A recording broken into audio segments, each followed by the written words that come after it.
Fertility ട്രീറ്റ്മെന്റിൽ എന്തൊക്കെ ചെയ്യുന്നു എന്നുള്ളത് പലർക്കും പലരും ചിലർ ചോദിക്കും ഇന്ന ഇത് കഴിക്കാൻ പറ്റുമോ, പച്ച ഇറച്ചി കഴിക്കാൻ പറ്റുമോ, ഇന്ന മെഡിസിൻ കഴിക്കാൻ പറ്റുമോ, അല്ലെങ്കിൽ ഇന്ന കഷായം കുടിക്കാൻ പറ്റുമോ. നമ്മൾ അതെല്ലാം നമുക്ക് ടോട്ടൽ ബെനിഫിറ്റ് കിട്ടേണ്ടത് എവിടെയാണെന്ന് വെച്ചാൽ ആ സ്ത്രീയുടെ എഗ്ഗ് നന്നാവണം, നന്നായി ഓവുലേറ്റ് ചെയ്യണം, പുരുഷൻ്റെ സ്പേം നന്നാവണം, ആ സ്പേം നല്ലതായിട്ട് നമുക്ക് റിസീവ് ചെയ്യാൻ പറ്റണം. ഇതിനെ സഹായിക്കുന്ന എന്ത് വേണമെങ്കിലും ചെയ്യാം.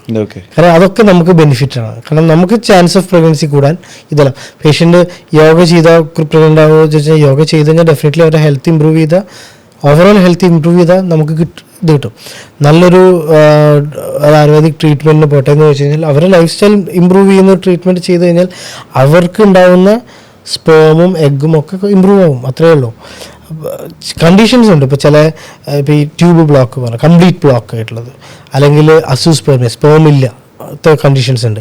അത് ചിലപ്പോൾ നോൺ ഒബ്സ്ട്രക്റ്റീവ് ആയിട്ടുള്ള അബ്സൂസ്പെർമിയ നമുക്കൊന്നും ചെയ്യാൻ പറ്റില്ല. കംപ്ലീറ്റ് ടെസ്റ്റിക്കുലർ ഫെയിലിയറിൽ ചിലപ്പോൾ അത് റിവൈവ് ചെയ്ത് കൊണ്ടുവരാൻ പറ്റില്ല. അപ്പോൾ അതിന് ഒരു അൺനെസസറി ട്രീറ്റ്മെൻറ്റ് ചെയ്യുന്നൊരു അർത്ഥമില്ല. നമ്മുടെ ജനറൽ ഓവറോൾ കണ്ടീഷൻ ഇമ്പ്രൂവ് ചെയ്യുന്ന എന്ത് ട്രീറ്റ്മെൻറ്റ് അവർക്ക് ചെയ്യാം.